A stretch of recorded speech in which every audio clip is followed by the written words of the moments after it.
Vamos dando continuidade às nossas tarefas da noite.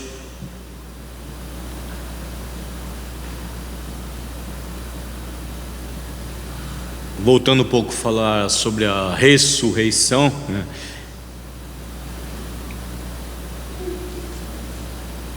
Como foi dito mesmo no estudo, nós que acreditamos na reencarnação, pode-se dizer, né, a ressurreição nesse sentido, que por sinal foi até abolido o termo para não ter confusão, né? Por isso nós usamos então a reencarnação como termo. Mas a ressurreição, assim como vários e vários verbetes encontrados dentro da Bíblia,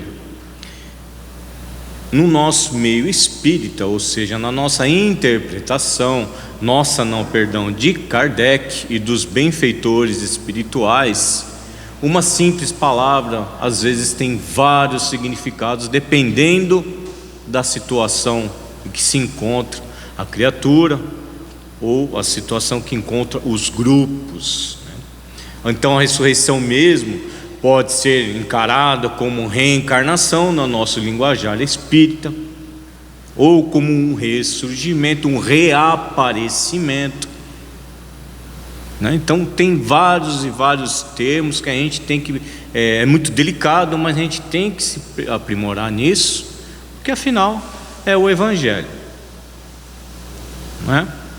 Então aqui hoje Emmanuel, eu vou trazer um estudo de Emmanuel a respeito de ressurreição, mas na visão espírita, né? Porque é um termo que quase não usamos, né, Irani? No Espiritismo quase não usamos esse termo, ressurreição, tá? Mas,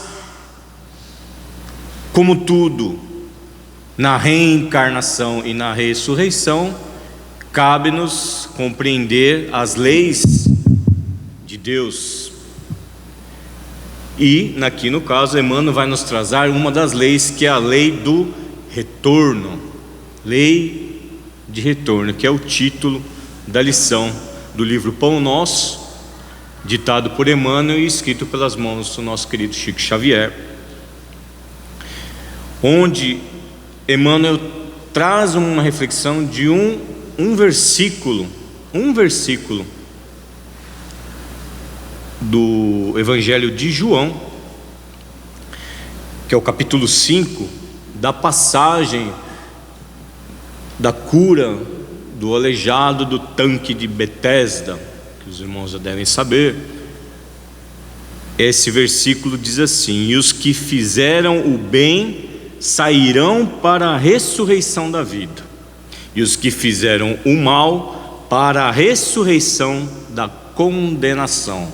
Palavras de Jesus anotado por João, é o capítulo 5, versículo 29, que gerou muita polêmica nessa passagem. Só para a gente, né, esclarecer aqui o capítulo da Bíblia, porque Jesus curou, né, o aleijado lá no tanque, porque ele não conseguia, segundo as lendas, o primeiro que entrasse no tanque que seria curado das suas enfermidades. E por ele ser aleijado, ele nunca conseguia ser o primeiro. Ele se lamentou com Jesus a respeito, e Jesus assim aproveitou a ocasião, como sempre fazia. Ele sempre aproveitava as ocasiões para um ensinamento, e ele curou esse irmão, que inclusive, como todos, ele aconselhou: vá e não peques mais.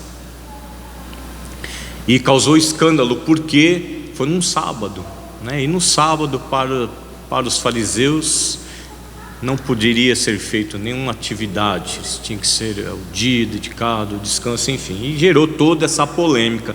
Então, com isso, Jesus aproveitou e já soltou outros ensinamentos, inclusive esse, porque não adianta. Ele estava explicando que ele veio com o poder da palavra, não simplesmente com o poder das Escrituras. Ele tinha a palavra, ele se dispôs como filho do homem, que ele trazia a verdade e ele era justo. E dentre esses ensinamentos, ele falou sobre isso, que não adianta nada nós queremos ser algo que não somos, e na hora que nós ressurgirmos, na hora que nós reencarnarmos, nós temos que responder por isso.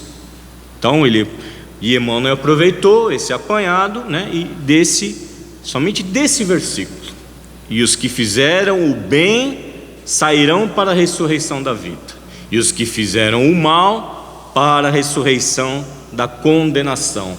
Então, na própria Bíblia, meus irmãos, já diz a respeito da reencarnação. Como que a pessoa vai ressurgir? Ou para a condenação, ou para a ressurreição da vida. Então ela tem que nascer novamente. Então aí é uma reencarnação. Na própria Bíblia, então, já diz sobre reencarnação. A gente que não percebe as palavras. Então ele começa assim: em raras passagens do Evangelho, a lei reencarnacionista permanece tão clara quanto aqui nessa passagem, em que o ensino do Mestre se reporta à ressurreição da condenação. Então, nós sempre almejamos nas leituras, o que foi acabado de falar aqui, a última questão, o paraíso, o bem-estar. Quando eu morrer, eu quero ir para o céu, ver os anjinhos tocando harpa, E não é assim, a gente sabe que não é assim que funciona. Então, e aqui, normalmente nós não procuramos os resultados dos nossos erros, só do que a gente fez de bom. Eu fiz bom, vou ter um pedacinho lá no céu, no paraíso, para eu usufruir do meu tempo que eu estiver descansando na erraticidade ou na morte do corpo físico. Já que só aqui nessa simples passagem, nesse simples versículo, já Jesus alerta-nos da condenação. Ressurgirmos da condenação. Olha só, meus irmãos, como a gente tem que prestar atenção, porque muito explica as nossas aflições de hoje, o que estamos passando, as nossas dificuldades. Às vezes achamos que é coisa que eu fiz nessa vida que está me prejudicando. Nem sempre.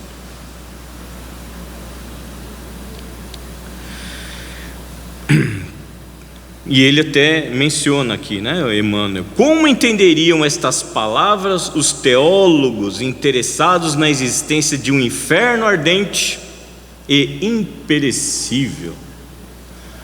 Então, cabe-nos a compreensão da amorosidade de Deus, de nos criar como seus filhos e depois deixar-nos a queimarmos no fogo do inferno para o resto da nossa eternidade.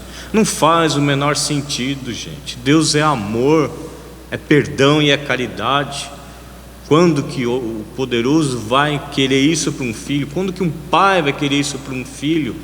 Que ele passa a sofrer o resto da eternidade dele no inferno, como foi dito para nós até poucos anos atrás. Não sei quem já foi da Igreja Católica. Eu já fui da Igreja Católica, que o inferno, fazer coisa errada, pode ir para o inferno. Mas como? É impossível, ou praticamente impossível, a gente não errar, a gente não pecar, mesmo porque o pecado surge aqui, no pensamento, e é rápido. A gente percebeu, a gente já pecou, a gente já errou. Por quê? Pensou, criou, fez. Está feito. está magnetizado. Então, como que a gente pode acreditar que por um erro ou dois de uma criatura, ela vai passar o resto da eternidade em sofrimento? Não é justo, né?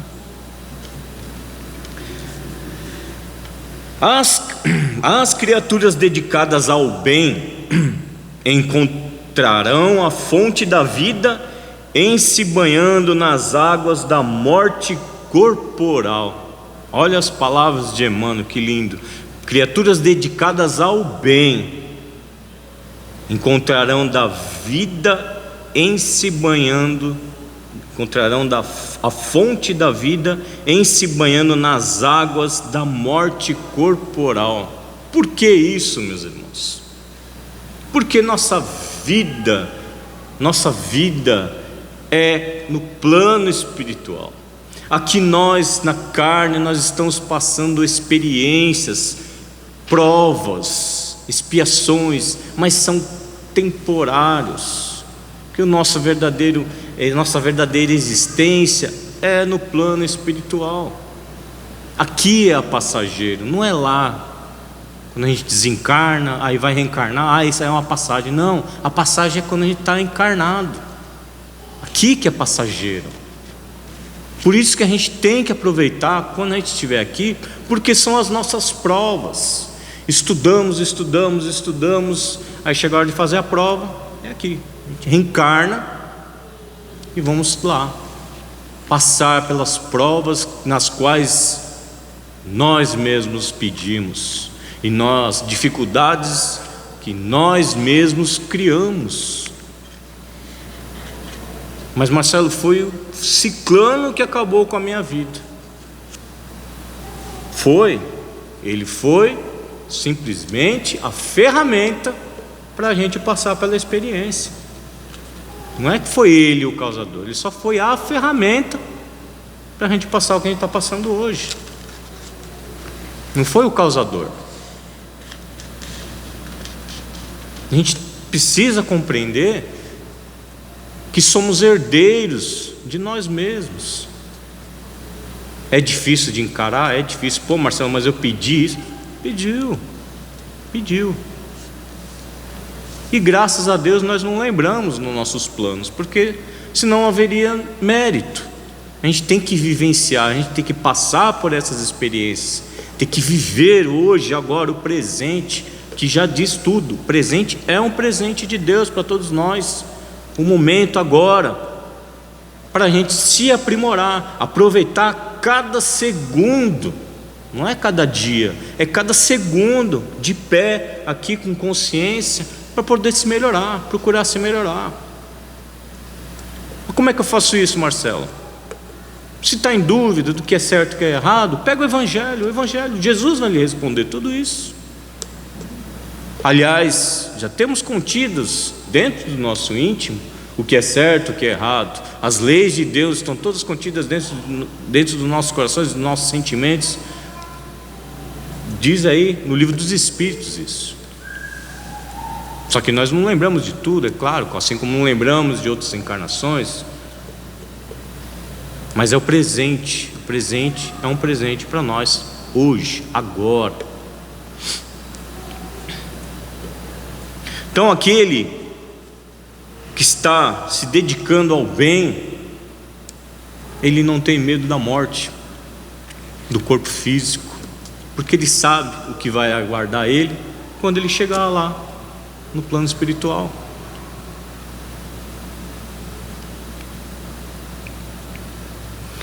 A morte do corpo físico, meus irmãos, é como a borboleta que sai da crisálida.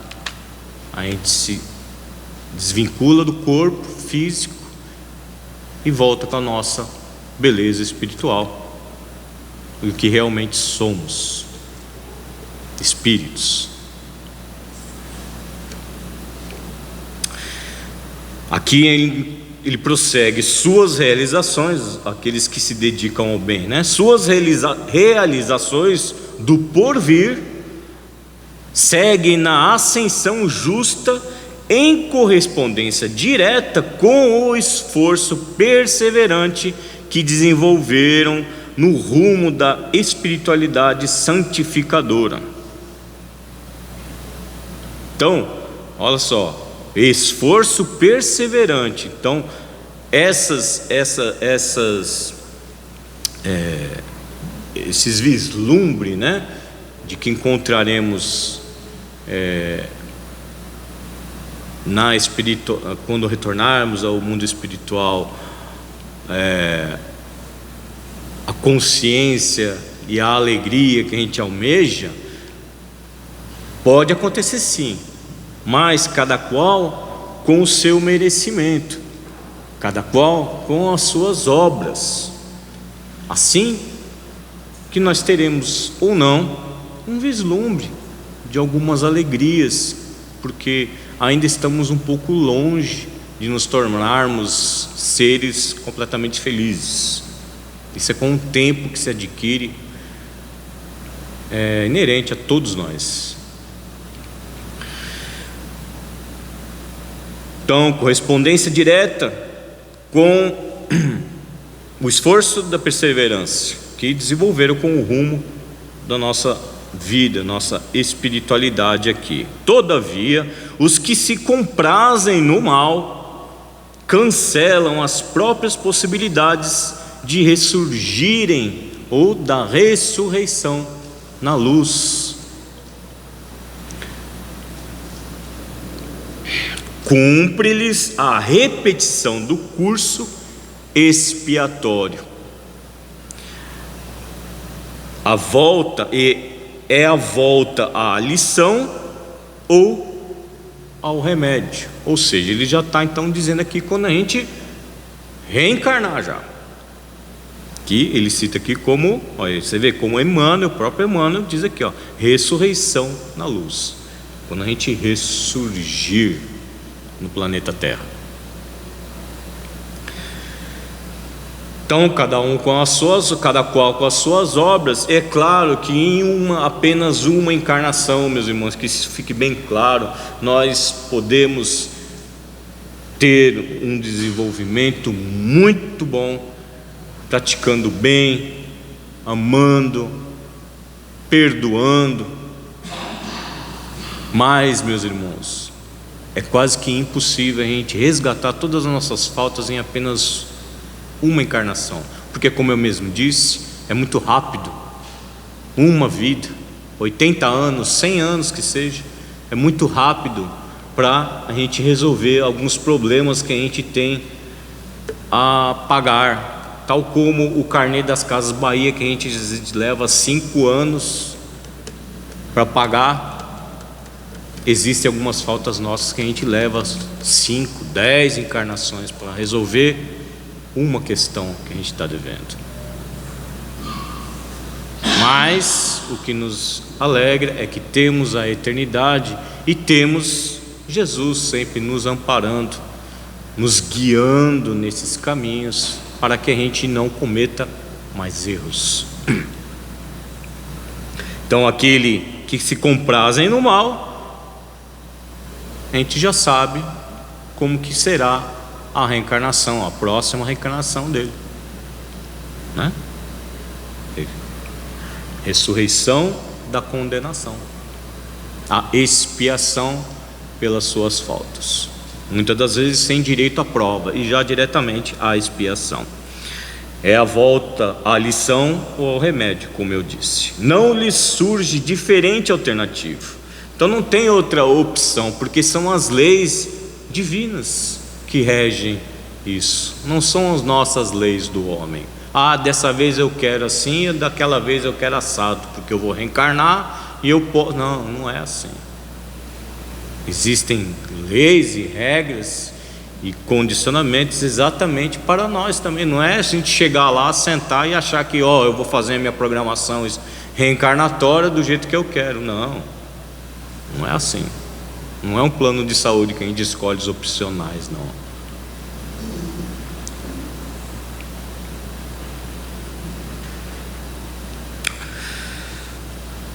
A lei do retorno, pois, está contida amplamente nesta síntese de Jesus, esse versículo que eu citei no início, né?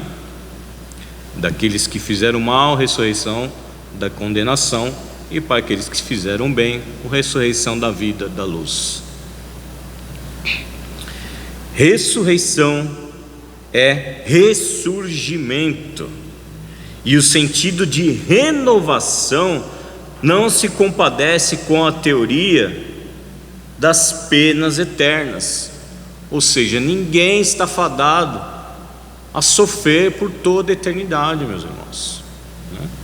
Porque se existe a renovação, existe também a nossa renovação das nossas faltas, dos nossos compromissos com as pessoas nas quais nós lesamos, ou as faltas que cometemos conosco mesmo, que são mais graves ainda, daqueles delitos que nos matam por dentro, mesmo estando vivos ainda na carne.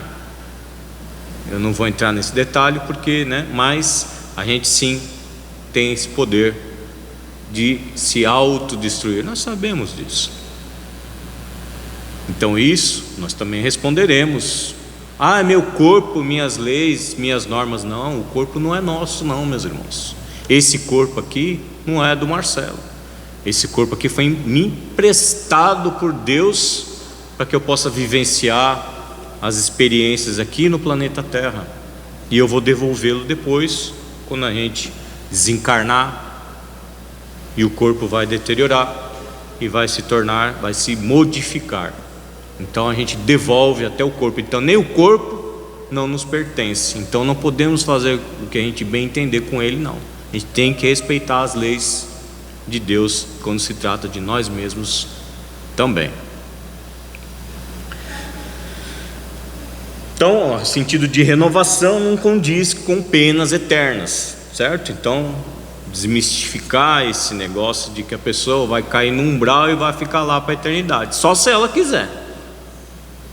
Aí já é o livre-arbítrio, né? A gente tem que respeitar. Mas a pessoa quiser ficar, ninguém condenou a pessoa a passar nas zonas inferiores para o resto da eternidade. Ela sim que se predispôs a ficar lá, até um dia que o despertar chegará, e ela vai lembrar que ela precisa melhorar e ela precisa sair daquilo. Então ninguém fica na eternidade no sofrimento. Nas sentenças sumárias e definitivas não há recurso salvador. Através da referência do Mestre, contudo, observamos que a providência divina, muito mais rica e magnânima que parece.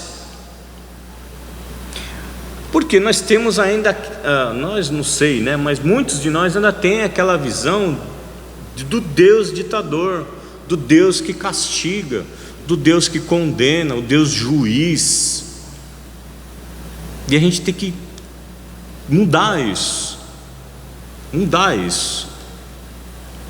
Deus é nosso Pai, Deus é símbolo de amor. Como que alguém que é símbolo de amor pode ser considerado rude, vingativo? Quantas vezes, eu acredito que os irmãos já devem ter ouvido: tenha temência a Deus, alguém falar isso. Por que temer a Deus? Pode ser por consciência pesada, porque eu fiz errado, ou para não fazer coisa errada, mas não importa, o sentimento de temerança já foi, muito tempo. Isso foi na época de Moisés,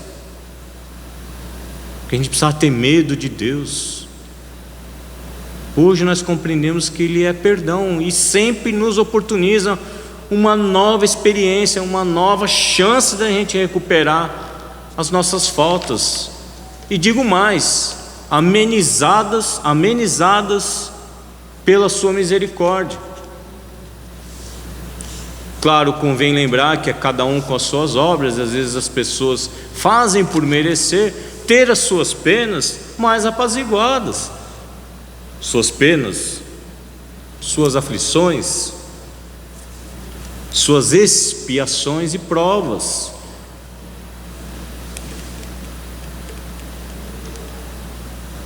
Por quê?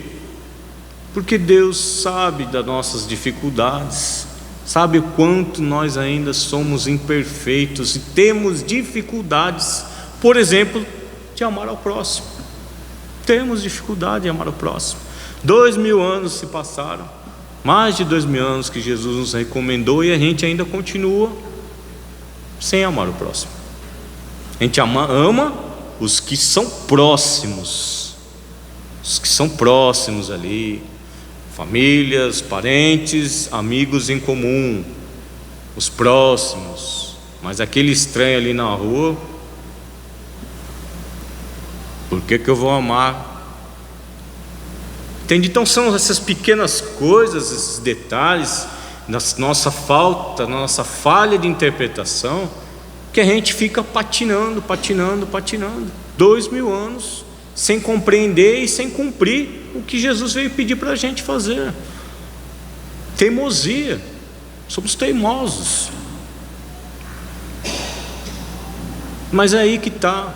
Como vislumbrar, gente, a paz e a felicidade sem amar ao próximo? Não tem como.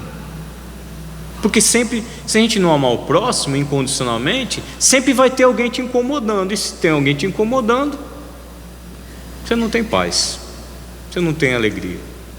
Não pelo menos na plenitude que a gente tanto almeja, né?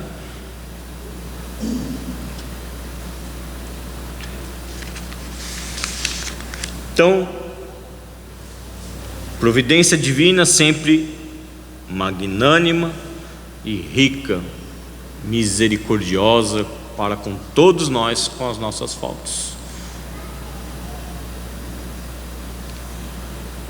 Mas aquelas em curso de expiação, infelizmente, meus irmãos, é passado. A gente tem que passar por determinadas dificuldades e vamos passar. Se não for nessa encarnação, vai ser na próxima, mas um dia teremos que passar.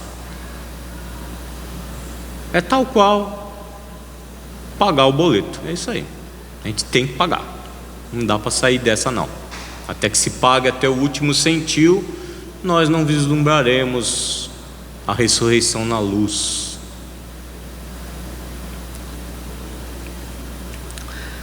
Haverá então ressurreição para todos, apenas com a diferença de que os bons tê-la-ão em vida nova e os maus em nova condenação, decorrente da criação reprovável deles mesmos. Como assim? Deles mesmos. Eu errei. Aí vem a questão, novamente, de uma nova encarnação, onde que eu peço para o meu benfeitor espiritual uma prova para que eu não erre novamente. Eu peço. Ninguém impõe nada. Eu peço. Temos vários relatos de planos reencarnatórios que não convém aqui falar a respeito, né?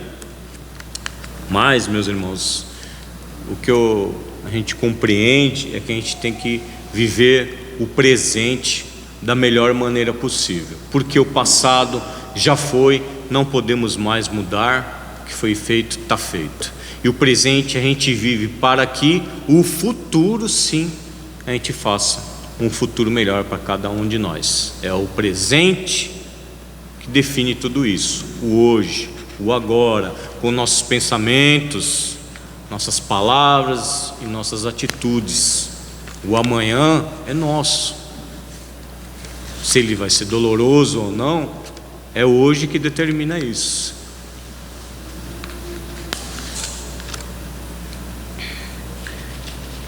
Só para complementar aqui, tem um item no Evangelho segundo o Espiritismo,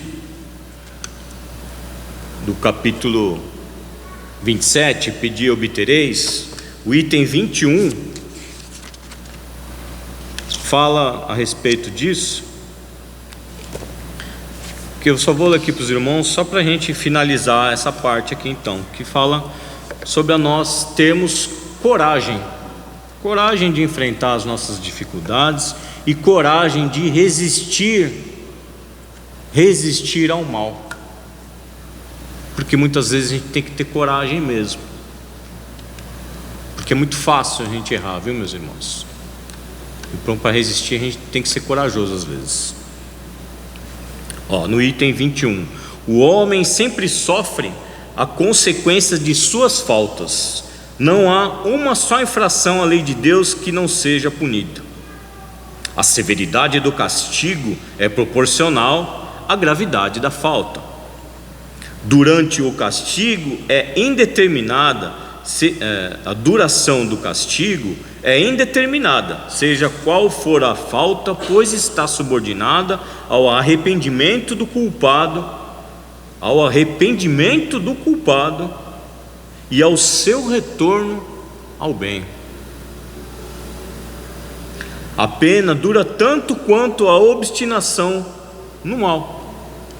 Seria perpétua se a obstinação no mal fosse perpétua. É de curta duração se o arrependimento acontece logo. O homem é constantemente o árbitro de sua própria sorte.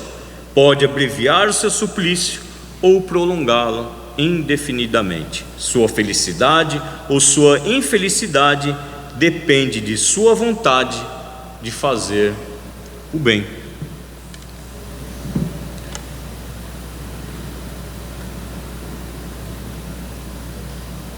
Então treinemos e nos esforcemos, perseveremos no bem, meus irmãos. Eu não sei se os irmãos já passaram por isso. Eu já passei por isso, né? De pessoas apontando o dedo, né? O sarro de você parece que mora na casa espírita ou na casa religiosa, ou porque fazer o bem, sendo que ninguém te ajuda, sabe? Sempre a gente vai escutar isso, sempre.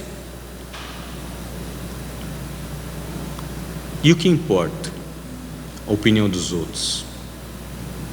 O que importa, meus irmãos, é o que nós viemos aqui para praticar exatamente o bem, praticar o amor, a caridade, compreender a dificuldade daqueles que estão mais necessitados do que nós. Não digo necessidade financeira, mas é a aflição que cada ser carrega consigo, porque dinheiro não tira a aflição de ninguém.